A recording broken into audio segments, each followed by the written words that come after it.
1919 Montagu Chelmsford എന്ന് പറഞ്ഞ രണ്ട് പേരെ ബ്രിട്ടീഷ് ഗവൺമെൻറ് ഇന്ത്യയിലേക്ക് വിടുകയും അവർ ഇന്ത്യയിലെ ഭരണത്തെപ്പറ്റി പഠിച്ച് ഇന്ത്യൻ സാഹചര്യങ്ങൾ മനസ്സിലാക്കി റിപ്പോർട്ട് കൊടുക്കാൻ വിട്ടതാണ് മൊണ്ടേഗുവിനെയും ചെംസ്ഫോർഡിനെയും.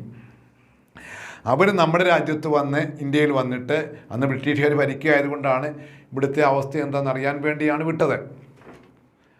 അക്കൂട്ടത്തിൽ അവർ അതിനകത്ത് വെച്ച റിപ്പോർട്ടിനകത്തിൽ സഹകരണ മേഖലയെപ്പറ്റിയും ഒരു വിഷയം പറഞ്ഞിരുന്നു മറ്റു വിഷയങ്ങളോടൊപ്പം. എന്തായിരുന്ന വിഷയം അതെന്ന് പറയുന്നത് 1919 മൊണ്ടേഗു ചെംസ്ഫോർഡിൻ്റെ റിഫോംസ് അനുസരിച്ച് ഓപ്പറേഷൻ എന്ന് പറയുന്നത് ഇന്ത്യക്ക് മൊത്തത്തിലുള്ള നിയമവും 4 12 ഉണ്ടെങ്കിൽ ഈ നിയമം ഇന്ത്യയിൽ മൊത്തത്തിൽ പറ്റില്ലെന്നും ഇന്ത്യ ഒരു വൈവിധ്യത്തിൻ്റെ നാടാണെന്നും ഓരോ പ്രദേശത്തിനും വ്യത്യസ്തമായ ഭൂപ്രകൃതികളും ജനസാന്ദ്രതയും കാർഷിക രീതികളും കൾച്ചറുമൊക്കെ ഉണ്ട് എന്ന് മനസ്സിലാക്കിക്കൊണ്ട് ഓരോ പ്രദേശത്തിനനുസരിച്ചുള്ള സഹകരണ സംഘം രൂപീകരിക്കണമെങ്കിൽ പൊതുവായ ഒരു നിയമത്തിൻ്റെ കീഴിൽ നടക്കത്തില്ല എന്നും ഓരോ പ്രദേശത്തിനും അതിൻ്റേതായിട്ടുള്ള സഹകരണ സംഘം നിയമം ഉണ്ടാക്കിയാൽ കുറച്ചുകൂടെ ശക്തമായ സഹകരണ സംഘം ഉണ്ടാക്കാൻ സാധിക്കുമെന്നും ഈ മൊണ്ടേഗു ചെംസ്ഫോർഡിൻ്റെ റിപ്പോർട്ടിലുണ്ടായിരുന്നു.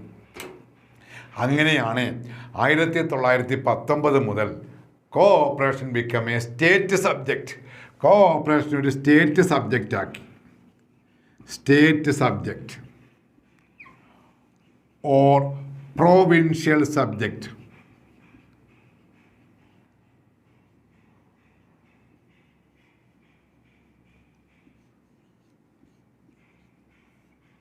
പത്തൊമ്പത്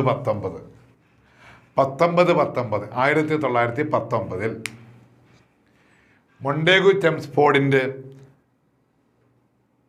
ഭരണപരിഷ്കാരത്തിൻ്റെ ഭാഗമായി കോഓപ്പറേഷൻ സ്റ്റേറ്റ് ഓരോ സ്റ്റേറ്റിനും നിയമം ഉണ്ടാക്കാൻ അവസരം കൊടുക്കുക, അല്ലെങ്കിൽ ഓരോ പ്രോവിൻസിനും നിയമം ഉണ്ടാക്കാൻ അവസരം കൊടുക്കുക. ഇന്ത്യയിൽ പല പ്രോവിൻസുകളായിട്ടന്ന് ഭരണ സൗകര്യത്തിനായിട്ട് വിഭജിച്ചിരുന്നു. അങ്ങനെയാണ് മദ്രാസ്, ബോംബെ, കൽക്കട്ട, സെൻട്രൽ, ഇങ്ങനെ പല പ്രോവിൻസുകൾ ഉണ്ടായിരുന്നു. അത് ഓരോ പ്രവിശ്യകളും ഭരണ സൗകര്യത്തിന് വേണ്ടി മൊത്തത്തിൽ ഇന്ത്യ ഭരിക്കാൻ പറ്റാമെന്നപ്പോൾ ഓരോ പ്രദേശം ഓരോ ഗവർണർമാരെ ഏൽപ്പിച്ച് ഭരണ സൗകര്യം ഉണ്ടാക്കിയിരുന്നു. അതിലൊരു പ്രോവിൻസ് ആയിരുന്നു മദ്രാസ്. നമ്മൾ ആ മദ്രാസിലെ ഗവർണറായിരുന്നു അന്ന് വെൻലോക്ക് നമ്മളുടെ നിക്കോൾസനെ ഇംഗ്ലണ്ടിലേക്ക് ജർമ്മനിയിലേക്ക് വിട്ടതെന്ന് നമ്മൾ പറഞ്ഞു. അങ്ങനെ ഓരോ പ്രവിശ്യകളും നിയമം ഉണ്ടാക്കാൻ അവസരം കൊടുക്കണമെന്ന് പറഞ്ഞ അനുസരിച്ച് 1919 മുതൽ cooperation become A state subject or provincial subject. അങ്ങനെ വന്ന് ഇപ്പോൾ ഇന്ത്യക്ക് മൊത്തത്തിൽ 1912 നിയമമാണ്, കോഓപ്പറേറ്റീവ് സൊസൈറ്റീസ് ആക്റ്റാണ്. ഇത് നിൽക്കുമ്പോഴാണ് 1919 മൊണ്ടേഗു ചെംസ്ഫോർഡ് റിഫോംസിൻ്റെ ഭാഗമായിട്ട് ഇത് വന്നത്. 1912 കോഓപ്പറേറ്റീവ് സൊസൈറ്റീസ് ആക്റ്റാണ് നിലനിൽക്കുന്നത് ഇന്ത്യയിൽ. ആ സമയത്താണ് മൊണ്ടേഗു ചെംസ്ഫോർഡിൻ്റെ റിഫോംസിൻ്റെ ഭാഗമായിട്ട് 1919 cooperation become A state subject or provincial subject ആക്കിയത്. ഇങ്ങനെ ഓരോ പ്രോവിൻസിനും നിയമം ഉണ്ടാക്കാൻ അവസരം കൊടുത്തപ്പോൾ ഓരോ പ്രോവിൻസുകളായിട്ട് നിയമം ഉണ്ടാക്കാൻ തുടങ്ങി. അങ്ങനെ Bombay province,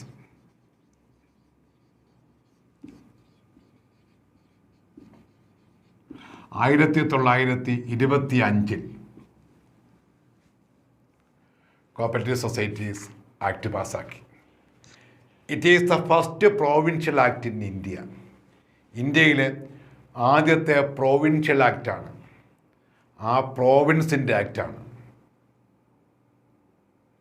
first province enact cooperative societies act in India, അത് ബോംബെ പ്രോവിൻസാണ്. പിന്നീട് മദ്രാസ് പ്രോവിൻസ് 1932.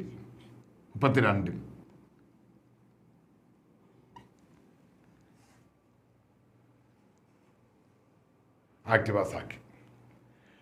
ഇതിനോടൊപ്പം തന്നെ ഒറീസയും ബീഹാറിലുമൊക്കെ 35 ആക്ട് പാസ്സാക്കി.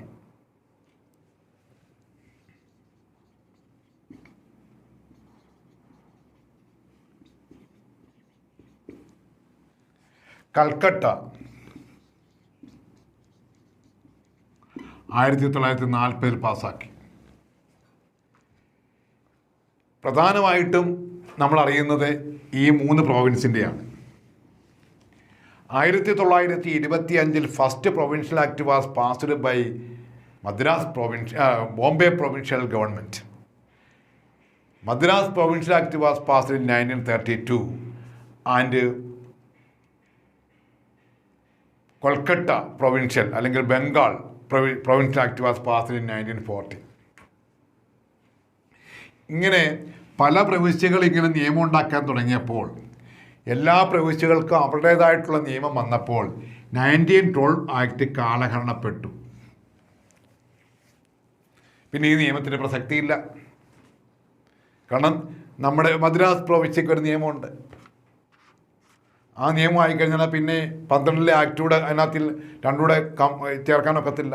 12 അവിടുത്തെ നിയമം അവിടെ പ്രാബല്യമാക്കാൻ വേണ്ടിയല്ലേ പ്രൊവിൻഷ്യൽ ആക്ട് ഉണ്ടാക്കിയത് തന്നെ. അങ്ങനെ 12 ആക്ട് കാലഹരണപ്പെട്ടു. ഇങ്ങനെ 12 ആക്ട് കാലഹരണപ്പെട്ടപ്പോൾ വീണ്ടും ഒരു പ്രശ്നം വന്നു. ഓരോ പ്രവിശ്യയ്ക്കും ഓരോ നിയമം വന്നു. അങ്ങനെയെങ്കിൽ 2 പ്രവിശ്യകൾ ചേർന്നൊരു സഹകരണ സംഘം ഉണ്ടാക്കണമെങ്കിൽ ഏത് നിയമം ഉപയോഗിക്കും? ഇപ്പം ബോംബെയും മദ്രാസൂടെ ചേർന്ന് ഒരു സംഘം രൂപീകരിക്കണം. ബോംബെ ഏരിയയും മദ്രാസ് ഏരിയയുടെയും കൂടെ ചേർന്നൊരു സംഘം രജിസ്റ്റർ ചെയ്യണം. അല്ലെ ഇന്ത്യക്ക് മൊത്തത്തിൽ, അന്നത്തെ ബ്രിട്ടീഷ് ഇന്ത്യക്ക് മൊത്തത്തിൽ ഒരു സംഘം രജിസ്റ്റർ ചെയ്യണം. ഏത് ആക്ട് ഉപയോഗിക്കും? ഇന്ത്യക്ക് മൊത്തത്തിലുള്ള ആക്ട് ഇപ്പോൾ ഇല്ല. 12 ഒരു ആക്ട് ഉണ്ടായിരുന്നു, അത് കാലഹരണപ്പെട്ടു. അതിനുവേണ്ടിയാണ് 1942 multi unit cooperative societies act പാസ്സാക്കി. ആ മൾട്ടി യൂണിറ്റ് കോപ്പറേറ്റീവ് സൊസൈറ്റീസ് ആക്ടിൻ്റെ പ്രത്യേകത, as per multi unit cooperative societies act A cooperative society can register with more than A province or the entire country. ഈ രാജ്യത്തിന് മൊത്തമായിട്ടോ 2 പ്രോവിൻസുകൾ ചേർന്നോ, 2 സംസ്ഥാനങ്ങൾ ചേർന്നോ, ഒന്നിലധികം സംസ്ഥാനങ്ങൾ ചേർന്നോ, ഒന്നിലധികം പ്രോവിൻസുകൾ ചേർന്നോ, മൊത്തത്തിലോ രാജ്യം മൊത്തത്തിലോ ഒരു സംഘം രജിസ്റ്റർ ചെയ്യണമെങ്കിൽ അതിനുവേണ്ടി പിന്നീടുണ്ടാക്കിയ നിയമമാണ് 1912 ആക്ട്. ഇത് ഓരോ സംസ്ഥാനത്തുള്ള നിയമമാണ് അവിടുത്തെ പ്രാവർത്തികം. അതാത് പ്രോവിൻസ് അതാത് നിയമമാണ്. അതാത് പ്രദേശത്ത് സംഘം രജിസ്റ്റർ ചെയ്യുന്ന അതാത് പ്രോവിൻഷ്യൽ നിയമം അനുസരിച്ച് തന്നെയാണ്. പക്ഷേ ഒന്നിലധികം പ്രോവിൻസുകൾ ചേരുകയാണെങ്കിൽ ഇത് വേണോ എന്നുള്ള പ്രശ്നം ഉണ്ടാകാതിരിക്കാൻ വേണ്ടിയാണ് 1942 multi unit cooperative societies act പാസ്സാക്കി. ഈ multi unit cooperative societies act multi state cooperative societies act എന്നാക്കി 1984. ഇപ്പം യൂണിറ്റ് മാറി സ്റ്റേറ്റായി 1984. കാരണം 42 ഒരുപാട് സംസ്ഥാനങ്ങളില്ലായിരുന്നു. 1956 ഭാഷാടിസ്ഥാന സംസ്ഥാനം ഉണ്ടായത്. അതിനുശേഷം ഈ യൂണിറ്റ് എന്ന് വേണ്ട, സ്റ്റേറ്റ് എന്ന് ആക്കാം. ഒന്നിലധികം സംസ്ഥാനങ്ങൾ ചേർന്നോ ഇന്ത്യക്ക് മൊത്തത്തിൽ ഒരു നിയമം ഉണ്ടാക്കുന്നതിന്, ഒരു സംഘം രജിസ്റ്റർ ചെയ്യുന്നതിന് multi state cooperative societies act. ഇപ്പോൾ അത് multi state cooperative societies amendment act 2002 എന്നാണ് അറിയപ്പെടുന്നത്. ഇങ്ങനെ 3 പേരായിട്ട് ഇപ്പോൾ ഇതിനെ അറിയപ്പെടുന്നത് ഇങ്ങനെയാണ്. Multi state cooperative societies act 2002 എന്നാണ് ഇപ്പോൾ അറിയപ്പെടുന്നത്. ഈ നിയമപ്രകാരമാണ് ഒന്നിലധികം സംസ്ഥാനമോ രാജ്യം മൊത്തത്തിലോ ഒരു സംഘം രജിസ്റ്റർ ചെയ്യാനുള്ള നിയമം ഇപ്പോൾ ഇതിനാണ്. ഇത്രയാണ് നമ്മുടെ സഹകരണ സംഘ നിയമവുമായി ബന്ധപ്പെട്ട് നമ്മൾ ഹിസ്റ്ററി പഠിച്ചപ്പോൾ തന്നെ പഠിച്ച കാര്യങ്ങളാണ്. അത് കുറച്ചുകൂടെ കാര്യങ്ങളിനകത്തിൽ ഫീച്ചേഴ്സൂടെ പറഞ്ഞ് പഠിപ്പിച്ചു എന്നുള്ളതേ ഉള്ളൂ. ഇതാണ് നമ്മളുടെ ഇന്ത്യയിലെ മൊത്തത്തിലെ സഹകരണ സംഘ നിയമത്തിൻ്റെ ചരിത്രം.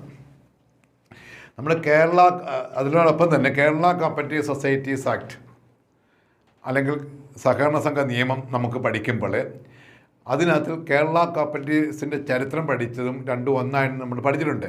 അല്ലാതെ ഈ നമ്മുടെ കേരള കോപ്പറേറ്റീവ് സൊസൈറ്റീസ് ആക്ട് 1969 പഠിക്കാൻ പോകുമ്പോൾ അതാണ് നമ്മളിവിടെ പഠിക്കണമെന്നുള്ളത് കൊണ്ട് അതുമായി ബന്ധപ്പെട്ട അതിൻ്റെ പിന്നിലെ ചരിത്രം കൂടി ഒന്ന് പെട്ടെന്ന് പറഞ്ഞിട്ട് നമുക്ക് ആക്ടിലേക്ക് പോകാം. എന്ന് പറയുന്നത് 1913 1913 അന്ന് ഇന്നത്തെ കേരളം എന്ന് പറയുന്നത് ട്രാവൻകൂർ, കൊച്ചിൻ, കൂടാതെ മദ്രാസ് പ്രോവിൻസിൻ്റെ ഭാഗമായ മലബാർ ഏരിയയും കൂടെ ചേർന്നാണ് ഇന്നത്തെ കേരളം. അപ്പം കേരളം ഉണ്ടാകുന്നതിന് മുമ്പേ ട്രാവൻകൂർ ഏരിയ ഉണ്ട്, കൊച്ചിൻ ഏരിയ ഉണ്ട്, മദ്രാസിൻ്റെ ഭാഗമായ മലബാർ ഏരിയയും ആയിട്ട് മൂന്നായിട്ട് കിടക്കുകയായിരുന്നു. അങ്ങനെ കിടന്ന സമയത്താണ് 1913 കൊച്ചിൻ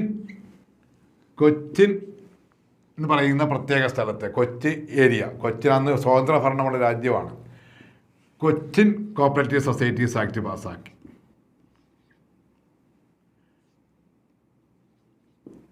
ആയിരത്തി 1913 കൊച്ചിൻ കോപ്പറേറ്റീവ് സൊസൈറ്റീസ് ആക്ട് പാസ്സാക്കി.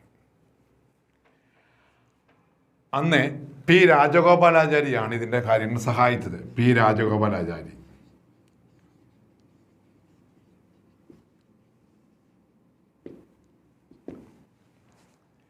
അപ്പോൾ 1913 കൊച്ചിൻ കോപ്പറേറ്റീവ് സൊസൈറ്റീസ് ആക്ട് ഇന്നത്തെ കേരളത്തിൻ്റെ അന്ന് കൊച്ചി എന്നറിയപ്പെടുന്ന ഒരു ഭാഗത്ത്, ഇന്നത്തെ കേരളം ഉൾപ്പെടുന്ന പ്രദേശത്തിൻ്റെ ഒരു ഭാഗം കൊച്ചി എന്നായിരുന്നു, വേറൊരു ഭാഗം ട്രാവൻകൂർ എന്നായിരുന്നു. ആ ട്രാവൻകൂർ 1914 ട്രാവൻകൂർ കോപ്പറേറ്റീവ് സൊസൈറ്റീസ് ആക്ടും പാസ്സാക്കി.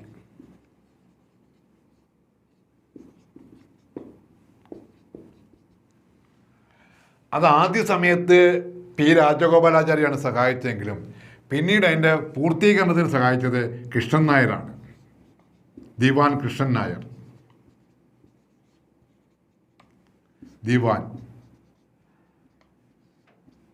ഇതും ദിവാനായിരുന്നു.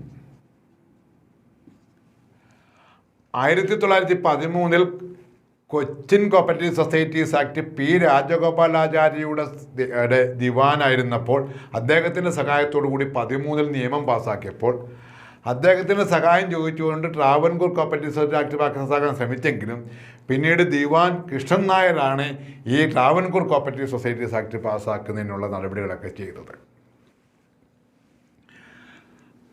ഈ 13 കൊച്ചിൻ കോപ്പറേറ്റീവ് സൊസൈറ്റീസ് ആക്ട് പ്രകാരം ആദ്യമായിട്ട് രജിസ്റ്റർ സംഘമാണ് എടവനക്കാട് കോപ്പറേറ്റീവ് സൊസൈറ്റി.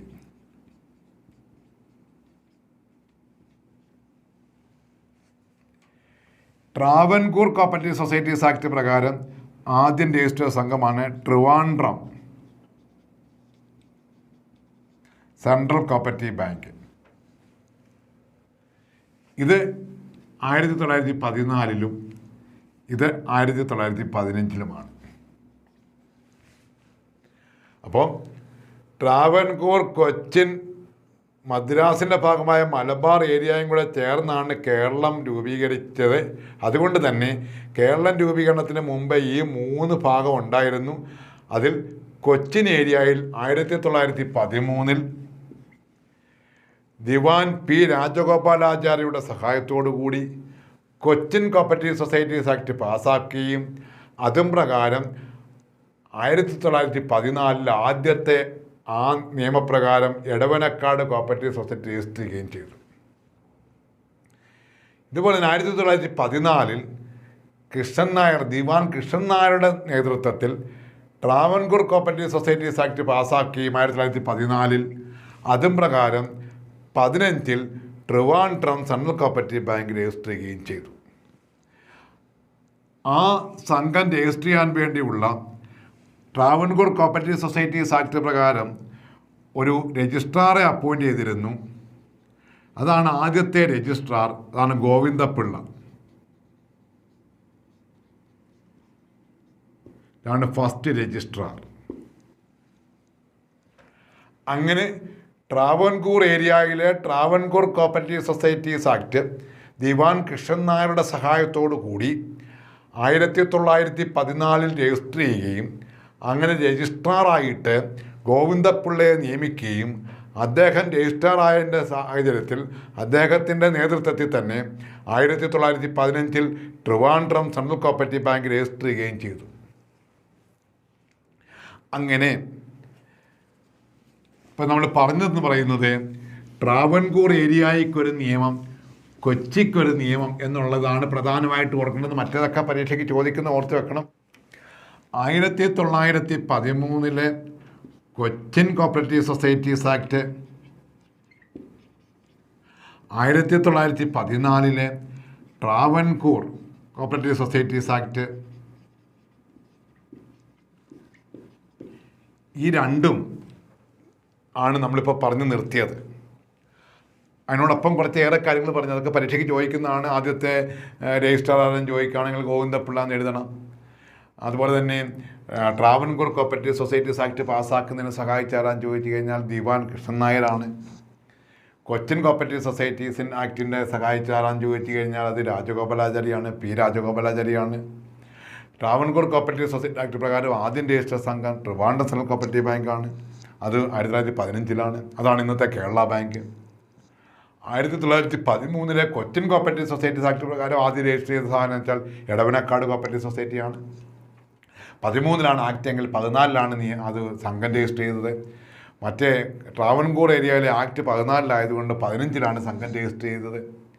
ഇങ്ങനെയുള്ള കാര്യങ്ങളൊക്കെ ആദ്യത്തെ ട്രാവൻകൂർ ഏരിയയിലെ ആദ്യത്തെ സംഘം ഏതാണെന്ന് ചോദിക്കാം. അപ്പോൾ ട്രിവാൻഡ്രം സെൻട്രൽ കോപ്പറേറ്റീവ് ബാങ്ക് എഴുതണം.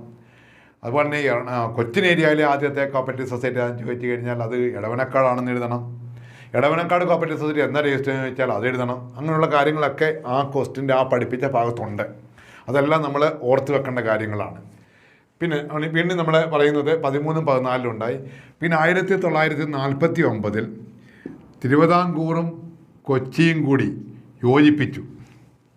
അതിൻ്റെ ഭാഗമായി 1951 Travancore Cochin cooperative societies act പാസ്സാക്കി. അപ്പോൾ 2 ആക്റ്റായിരുന്നു ഉണ്ടായിരുന്നത്. രണ്ടെണ്ണം കൂടെ രണ്ട് ഏരിയയും കൂടി യോജിപ്പിച്ച് 49 ട്രാവൻകൂർ കൊച്ചിൻ സ്റ്റേറ്റ് രൂപീകരിച്ചു. അപ്പോൾ 2 സംസ്ഥാനങ്ങൾക്ക് വേണ്ടി ഒരു നിയമം വേണ്ടി വന്നു. അതാണ് 1951 Travancore Cochin cooperative society act. അത് 1952 നിലവിൽ വന്നു, കെയിം ഇൻ ടു എക്സിസ്റ്റൻസ്.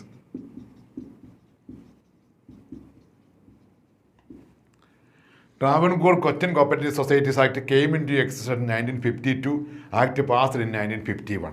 ഇങ്ങനെ 51 അങ്ങനെ നമ്മൾ പറഞ്ഞു വന്ന കൂട്ടത്തിൽ 1913 14 ആക്ട് 1951 ആയപ്പോഴത്തേക്കും Travancore Cochin cooperative societies act എന്നായിട്ട് പുനർനാമകരണം ചെയ്തു, പുതുക്കിയെടുത്തു. പിന്നീടാണ് 1956 കേരള സംസ്ഥാനം രൂപീകരിക്കുന്നത്. കേരള സംസ്ഥാനം രൂപീകരിച്ചു കഴിഞ്ഞപ്പോൾ ഈ Travancore Cochin cooperative societies act Travancore Cochin ഏരിയയിൽ, പക്ഷേ മലബാർ ഏരിയയും കൂടെ നമ്മളോടൊപ്പം ചേർത്തു. അതവിടുത്തെ 1932 മദ്രാസ് പ്രൊവിൻഷ്യൽ ആക്ട് ആയിരുന്നു മലബാർ ഏരിയയിൽ. അങ്ങനെ നമ്മുടെ കേരള സംസ്ഥാനം രൂപീകരിച്ചപ്പോൾ 2 ആക്ട് ഉണ്ടായിരുന്നു. ഒന്ന് 1951 Travancore Cochin cooperative societies act, മറ്റൊന്ന് 1932 മദ്രാസ് പ്രൊവിൻഷ്യൽ ആക്ട്. ഇത് രണ്ടും നിലനിന്നിരുന്നു കേരള സംസ്ഥാനം രൂപീകരിച്ചപ്പോൾ. അങ്ങനെ വന്നപ്പോൾ ഈ 2 ആക്ട് കേരള സംസ്ഥാനത്ത് അപ്പോൾ 2 നിയമം അതുകൊണ്ട് അത് അവസാനിപ്പിക്കാനുള്ള തീരുമാനമെടുക്കുകയും അങ്ങനെ 1956 കേരള സംസ്ഥാനം രൂപീകരിച്ചുകൊണ്ട് 13 വർഷം കഴിഞ്ഞതിന് ശേഷമാണ് കേരളത്തിന് മാത്രമായി മൊത്തത്തിലായിട്ടൊരു നിയമം ഉണ്ടായത്. 1969 KCS ആക്ട് നിലവിൽ വരുന്നത് മെയ് മാസം 15 ഇതാണ് നമുക്ക് പഠിക്കാനുള്ള കേരള കോപ്പറേറ്റീവ് സൊസൈറ്റീസ് ആക്ട് 1969.